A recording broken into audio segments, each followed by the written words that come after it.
हरि बोल, हरि बोल। शुरू करें प्रभु जी? यस प्रभु जी, हरे कृष्ण।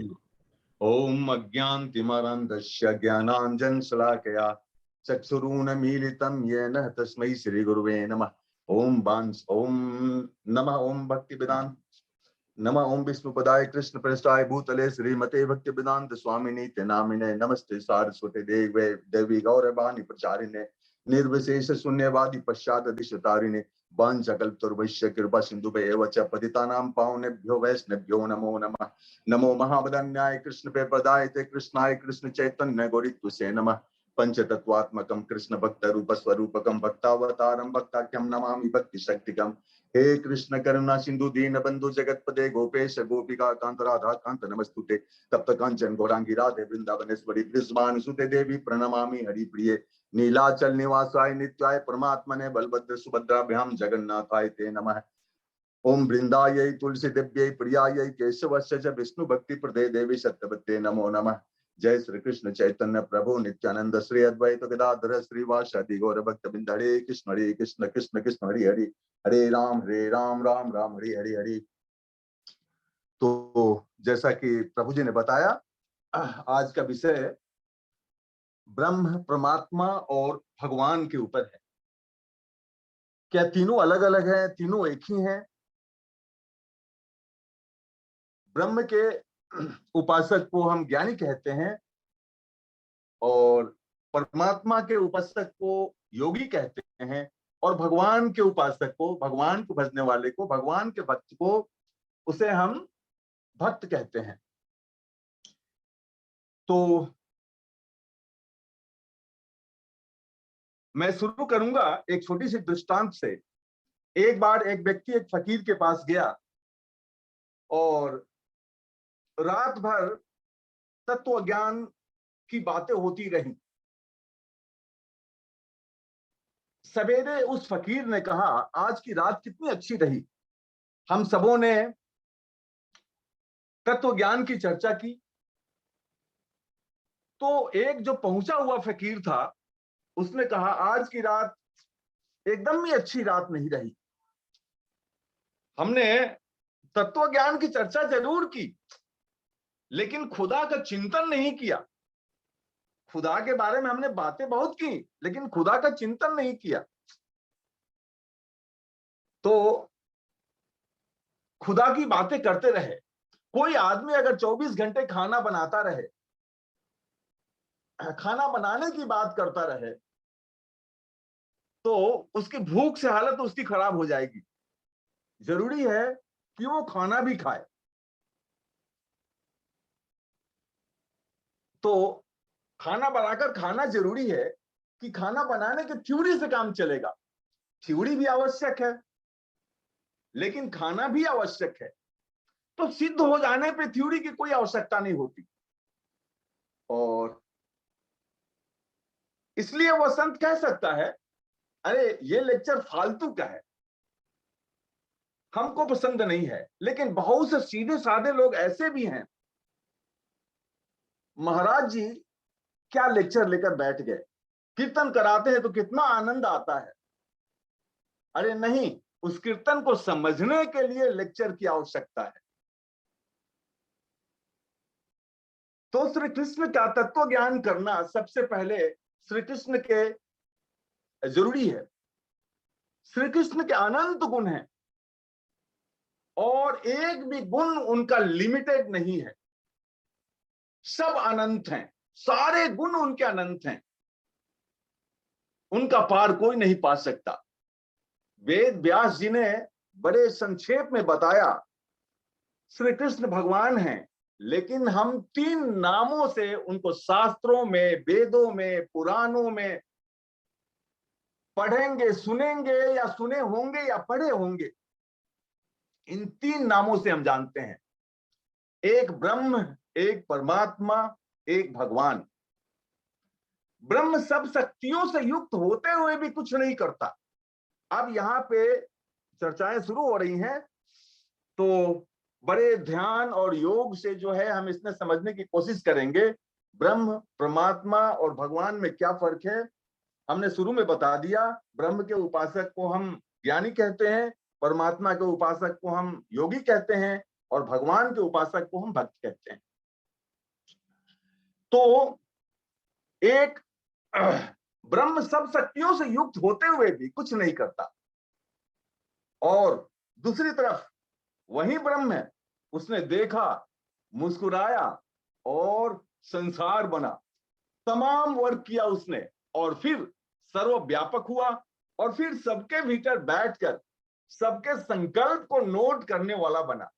ये भी लिखा है और वो भी लिखा है कि वो कुछ नहीं करता, यानी वो अकर्ता है। आए हम ब्रह्म परमात्मा एवं भगवान पर चर्चा करें। भगवान को हम सच्चिदानंद कहते हैं। विवेक बुद्धि के द्वारा शाश्वत सत्य जान लेने पर प्राप्त होने वाला आनंद ही सच्चिदानंद है। सत्य का अर्थ हम सब जानते हैं, शाश्वत सत्य, यथार्थ। चित्त का अर्थ हम जानते हैं, चित्त, अंतःकरण, विवेक और बुद्धि। आनंद को हम जानते हैं, शास्त्रों में, वेदों में आनंद भगवान का एक नाम है, और आनंद का तात्पर्य है भगवान, अंतिम उद्देश्य, मोक्ष या परमानंद। सत, सबसे पहले सच्चिदानंद में सत आता है, तो सत्य से हम इंगित करते हैं ब्रह्म को, वही एकमात्र सत्य है। सत और चित्त को हम जब लें तो उसमें चित्त आ गया, सत में चित्त आ गया, वो ब्रह्म है, लेकिन चित्त आने से वो चैतन्य ब्रह्म हो गया, जिससे हम परमात्मा कहते हैं। सत प्लस चित्त, सत धन चित्त, तो सत्य जो है ब्रह्म है, वही एकमात्र सत्य है, और चित्त उसमें मिला तो वो चैतन्य ब्रह्म हो गया, जिसे परमात्मा कहते हैं। और सत चित्त प्लस आनंद, आनंद में या आनंद युक्त चैतन्य ब्रह्म है, जिसे हम भगवान कहते हैं। आनंद में या आनंद युक्त चैतन्य ब्रह्म है, वो भगवान हो गए। तो सच्चिदानंद जो है आनंद में आनंद युक्त चैतन्य ब्रह्म हो गए। अब ज्ञानी केवल एक ही तत्व ब्रह्म को मानते हैं, स्वयं में और ब्रह्म में कोई भेद नहीं करता ज्ञानी। लेकिन योगी परमात्मा को एकमात्र सत्ता मानते हैं और निष्काम भाव से कर्म करते हैं। ना तो कर्म में आसक्ति रखते हैं, ना कर्म फल में, ना कर्म फल में, ना उनको कर्म में आसक्ति होती है, ना उसके फल में आसक्ति होती है। लेकिन भक्त तीन तत्व मानता है, भगवान, जीव और माया। भक्त माया को जड़ व परिवर्तनशील मानता है और स्वयं को भगवान का अंश, चेतन और अविनाशी। साकार भगवान के ध्यान व उनके भक्तों के चरित्र सुनने से जो आनंद मिलता है, वह अपने स्वरूप में स्थित होने पर भी नहीं मिलता। यही कारण है सुखदेव जी कृष्ण की लीला एवं श्रृंगार सुनने पर पूतना के वध के विषय में जब उन्होंने भागवत की कथा सुनी और पूतना के वध के बारे में जो जानकारी मिली, उन्होंने सुनी, समझी और औरों को सुनाई। धनुष यज्ञ में सीता स्वयंवर के समय जनक को देखकर अपना ब्रह्मानंद भूल गए और सौंदर्य में डूब गए। यही हाल दंडाकारण्य के ऋषियों का हुआ जब राम लक्ष्मण को उन्होंने पहली बार देखा। तो जो ज्ञानी है व्यक्ति, निराकार, निर्गुण, निर्विशेष ब्रह्म की उपासना करते हैं। जब उस तत्व का, परम तत्व का जब उनको दर्शन होता है, तो वे अपने ब्रह्मानंद को भूल जाते हैं और उस प्रेम के अधीन हो जाते हैं। उनका सारा का सारा जो है कंसेप्ट और चिंतन बदल जाता है। तो हम सबसे पहले शुरू करते हैं सत्य यानी ब्रह्म के ऊपर, जो ज्ञानी का सब्जेक्ट है। इसके अंतर समस्त शक्तियां शुद्ध रहती हैं। ज्ञानियों का जो ब्रह्म है, उनके अंदर जितनी भी शक्तियां हैं वो सुप्त रहती हैं, ऐसी सुप्त की कभी जाग नहीं सके। यानी जहां शक्तियों की क्रिया नहीं होती वहां विशेषता नहीं आ सकती, इसलिए ब्रह्म निर्विशेष है। अब कुम्हार के पास घड़ा बनाने की सारा सामान है और सारी शक्तियां भी, लेकिन जो चाक है जिससे घड़ा बनाते हैं वो भी है, मिट्टी है, लकड़ी जिससे हम चाक चलाते हैं, सब कुछ है, सारी चीजें हैं और वो घड़ा बना सकता है। लेकिन वही कुम्हार जो है, अब उसकी इच्छा नहीं हो रही कि हम घड़ा बनाएं, क्योंकि क्रिया शक्ति, इच्छा शक्ति, ज्ञान शक्ति चूंकि वहां पे सुप्त है तो घड़ा नहीं बनेगा। अब वो इच्छा नहीं कर रहा है कि हम बनाएं, तो इसमें तीनों शक्तियां सुप्त हो गई, इच्छा शक्ति, क्रिया शक्ति और ज्ञान शक्ति। ये शक्तियां उसके अंदर हैं लेकिन सुप्त हैं, अब घड़ा नहीं बनेगा। मिट्टी घड़ा नहीं बन सकती अपने आप, जब तक कुम्हार उसकी इच्छा ना करे और क्रिया ना करे। इसी प्रकार ब्रह्म में समस्त शक्तियां हैं लेकिन उसका वर्क नहीं होता, इसलिए ब्रह्म सदा निर्विशेष हो ही होता है, इसलिए वो कुछ नहीं करता। ब्रह्म अपनी सत्ता की रक्षा करता है और स्वरूपानंद में रहता है, अपने रूप के आनंद में रहता है और कोई शक्ति प्रकट नहीं होती, इसलिए ब्रह्म को अव्यक्त ब्रह्म भी कहते हैं। ब्रह्म से हमें कुछ नहीं मिलने वाला है, क्योंकि ब्रह्म कुछ करता ही नहीं तो कृपा कैसे करेगा, और बिना कृपा के माया की निवृत्ति नहीं होगी। ज्ञानी जो है वो लाखों करोड़ों जन्मों के पश्चात अविद्या माया को तो दूर कर लेता है। लाखों करोड़ों जन्मों तपस्या या जो भी कर लें, जिस भी रास्ता को वो फॉलो करता हो, उसके माध्यम से वो अविद्या माया को तो दूर कर लेता है, लेकिन विद्या माया दूर नहीं हो पाती। विद्या माया मतलब भगवान की वो शक्ति जिससे सारी सृष्टि का निर्माण होता है, योग माया। तो दो माया है, एक अविद्या माया, दूसरा विद्या माया। तो ज्ञानी जो है बड़ी मेहनत से, बड़े तपस्या से अपने आप को गलाने के बाद अविद्या माया पे तो पार हो जाता है, लेकिन वो विद्या माया को पार नहीं कर सकता। विद्या माया को वही पार कर सकता है जिसपे भगवान की कृपा हो, जो भगवान की शरणागति में जाए, भगवान उस पे कृपा करे, भगवान अपना ज्ञान उसे दे, तब उस ज्ञान से वो विद्या माया से दूर हो सकता है। तो इसके चलते चूंकि वो भगवान की शरणागति नहीं लेता, भगवान के शरण में नहीं जाता, इसलिए उसे कभी मुक्ति नहीं मिलती, कभी मोक्ष नहीं मिलता। तो बिना भगवान के शरण में गए, बिना भगवान की शरणागति प्राप्त किए, बिना कृष्ण के भक्ति के उसे मोक्ष नहीं मिल सकता, मुक्ति नहीं मिल सकती। तो फिर ऐसे ब्रह्म से क्या लाभ। तो ये है सत्य। ब्रह्म के बारे में हमने जानकारी दी।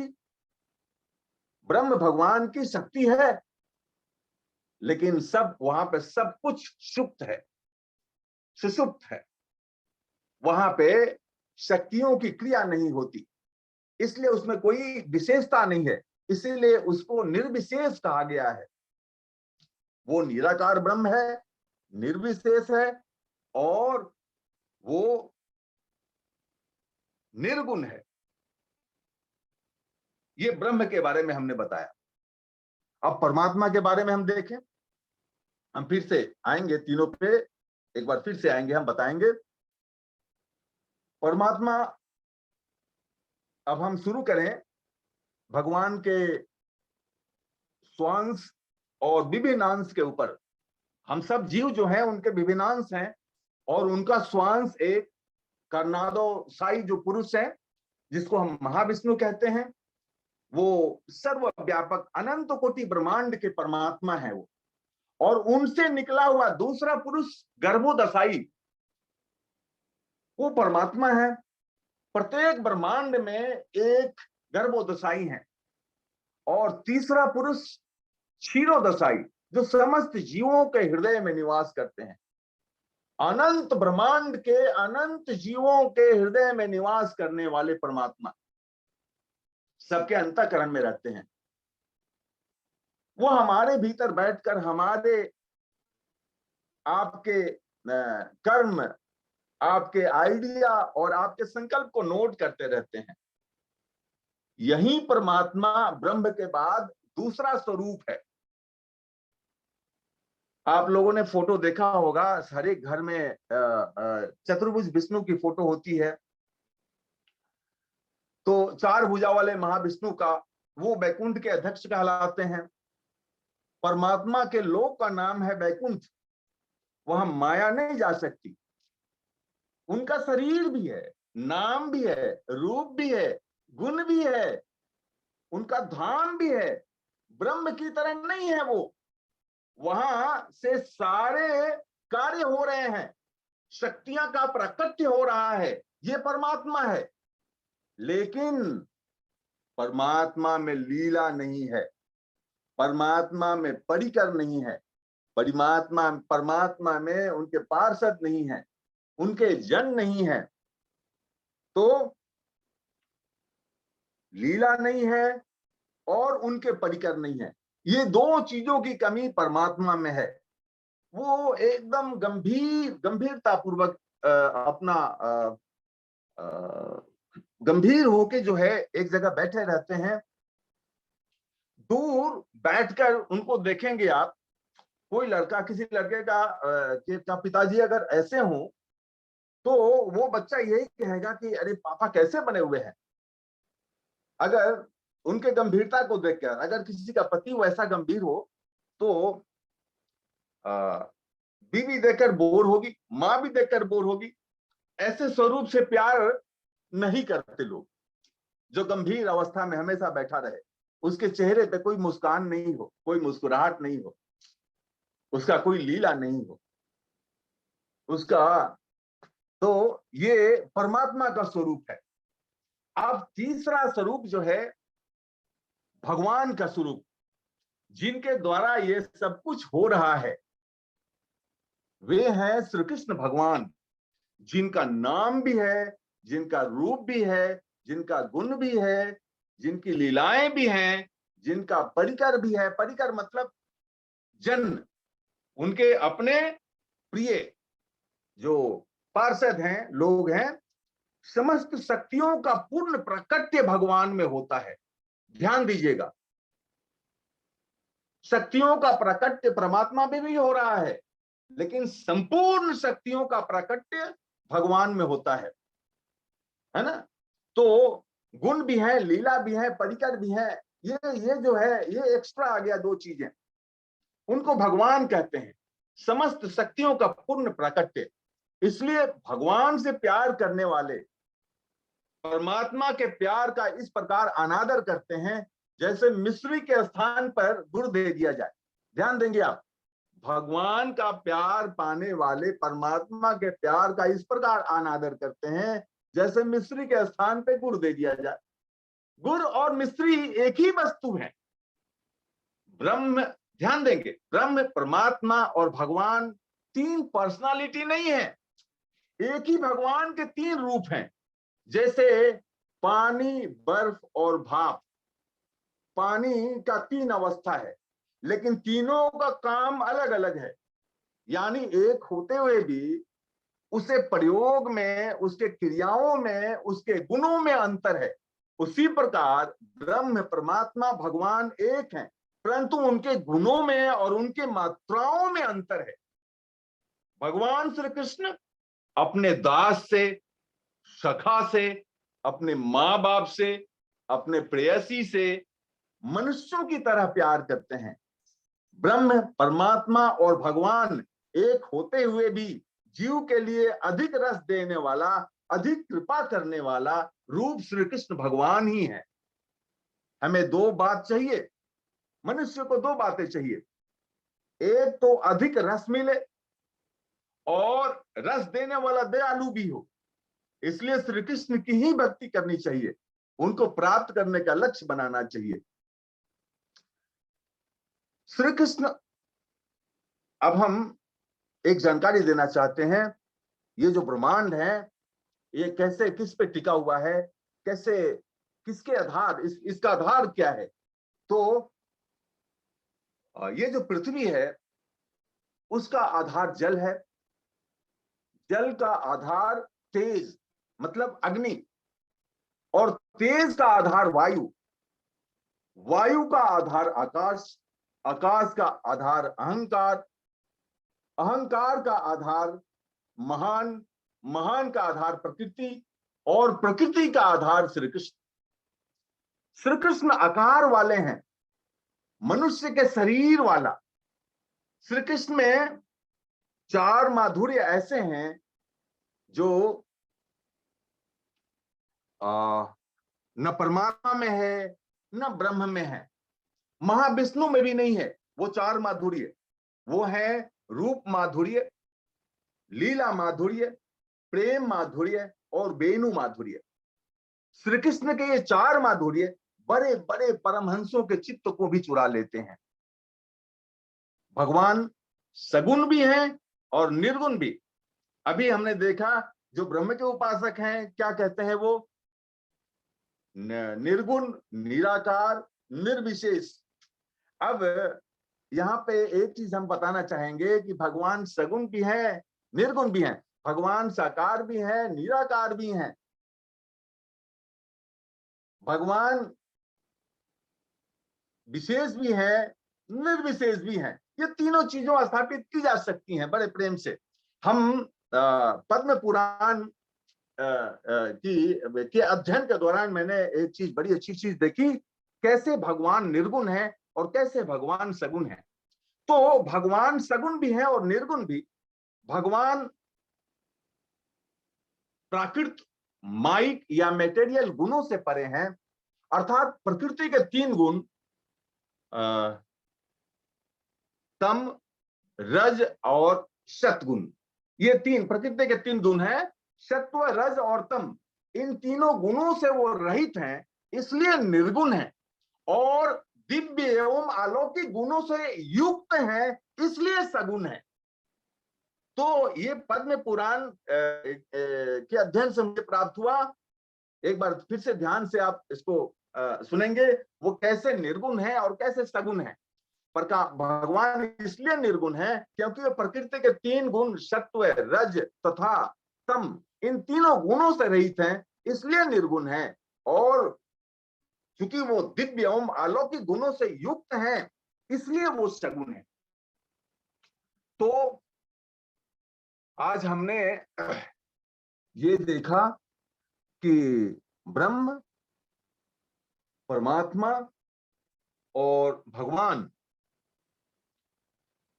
सिर्फ उनके गुणों में, उनके प्रभावों में, उनकी क्रियाशीलता में फर्क है, और हम मनुष्यों के लिए, हम प्राणियों के लिए, हम जीवों के लिए भगवान का स्वरूप, क्योंकि भगवान भी अपने शरीर को दो भुजा वाले ही शरीर को धारण किया। भगवान श्री कृष्ण के दो भुजाएं हमें दिखती हैं, और उन्होंने अपने जीवों पे इतना प्यार किया, अपने जीवों से उनको इतनी नजदीकी है, इतनी घनिष्ठता है, इतनी अंतरंगता है। शक्तिमान का अपने शक्ति से अनन्य संबंध होता है, जिसके चलते उन्होंने जीव को अपना ही स्वरूप दिया। दो हाथ, दो पैर और शरीर, दो आंखें, हजार भुजाओं वाले नहीं, चार भुजाओं वाले नहीं। तो भगवान का इतना प्यार हम मानव पे, मनुष्यों पे है कि उन्होंने अपना स्वरूप हमें प्रदान किया। और भगवान की सेवा, भगवान के प्रति समर्पण और भगवान की ही भक्ति हमें करनी चाहिए, जिससे हमें बार बार जन्म मृत्यु के बंधन से मुक्ति मिल सके। या भक्त तो मुक्ति को भी ठुकराते हैं, भक्त भुक्ति और मुक्ति दोनों को ठुकराते हैं। वो बार बार जन्म लेने का प्रयास करते हैं, और जो कृष्ण का प्रेम उन्हें प्राप्त होता है, बड़ी मुश्किल से प्राप्त होता है। बार बार जन्म लेने के बाद कृष्ण के प्रेम के लिए वो तरसते रहते हैं। अगर एक बार वो मुक्ति उन्हें मिल गई या मोक्ष मिल गया, तो उस कृष्ण के प्रेमानंद से वो हमेशा हमेशा के लिए वंचित हो जाएंगे। इसलिए चैतन्य महाप्रभु ने डाकनी कहा है, और मुक्ति और भुक्ति को दोनों को जो है एकदम उन्होंने अस्वीकार किया है। तो हमारा संबंध भगवान से है, और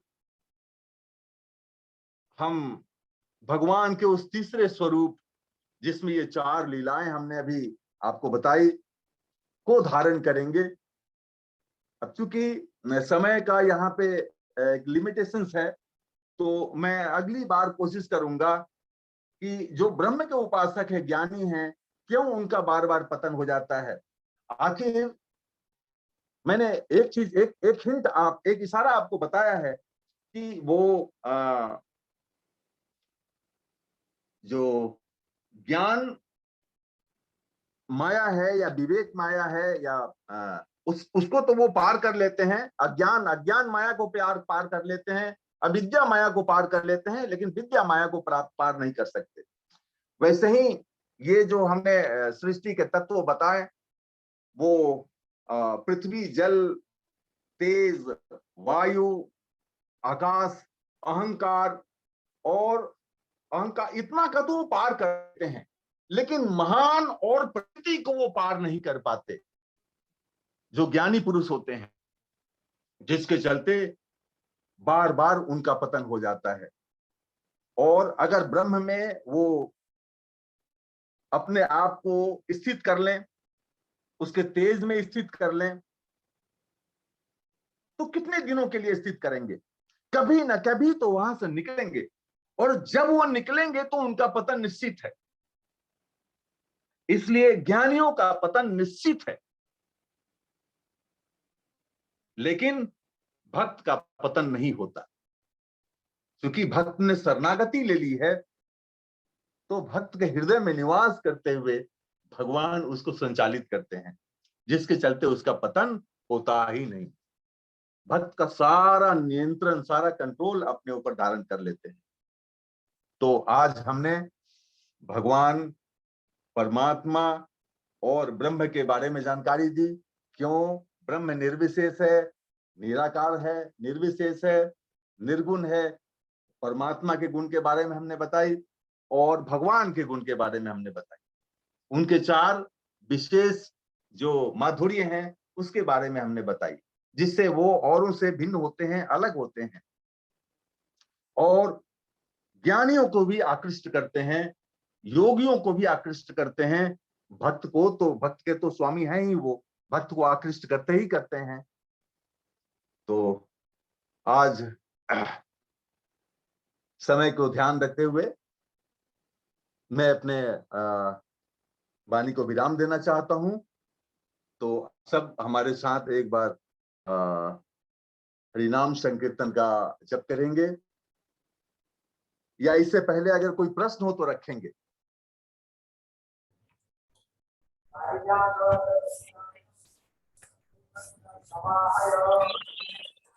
हरे कृष्ण प्रभु जी। हरे कृष्णा। तो बहुत सुंदर तरीके से प्रभु जी ने बताया कि ब्रह्म में सत्य का स्वरूप होता है, और जब वो चित्त चैतन्य ब्रह्म हो जाते हैं, परमात्मा हो जाते हैं, और आनंद युक्त चैतन्य ब्रह्म सच्चिदानंद भगवान हो जाते हैं। और बहुत सारे लोग अविद्या माया को तो छोड़ देते हैं, लेकिन विद्या माया को नहीं छोड़ पाते। जी जी, वो भौतिक चीजों को छोड़ देते हैं, लेकिन आध्यात्मिक चीजों में फंस जाते हैं, ब्रह्म में। जी फंस जाते हैं।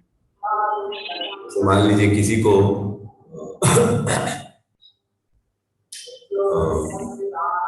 50 लाख रुपया मिलने वाला है, लेकिन वो 50,000 में खुश हो जाए तो उनका तो लॉस हो गया। वैसे भगवान अपने आप को देना चाहते, लेकिन ब्रह्मवादी ब्रह्म स्वरूप से खुश हो जाते हैं, लेकिन वो उनका पतन होना निश्चित है, क्योंकि जी वो जी जब जैसे भ्रम से बाहर आएंगे फिर इच्छा आ जाएगी, उनका जी जी पतन। जी जी तो ये वो मुझे कोई बताया, परमात्मा में कोई लीला नहीं होती, परमात्मा में 4 विशेष गुण नहीं है, इसके भक्त लोग मुक्ति जो बहुत सारे लोग कोटि कोटि जन्मों से तपस्या करके मुक्ति चाहते हैं, भक्त उसको लात मार के भगाते नहीं चाहिए। तो बहुत अच्छा बताया। तो यदि किसी का कुछ प्रश्न है तो पूछ सकते।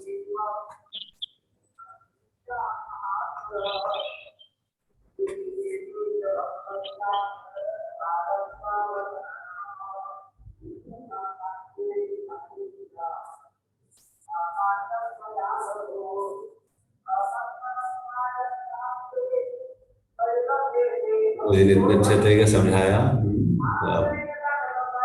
फ्यूचर में हम लोग और कभी उसके बारे में और डिटेल में सुनेंगे। हरे कृष्णा। हरे कृष्णा। प्रभुपाद की जय। श्रील प्रभुपाद की जय। हरे कृष्ण।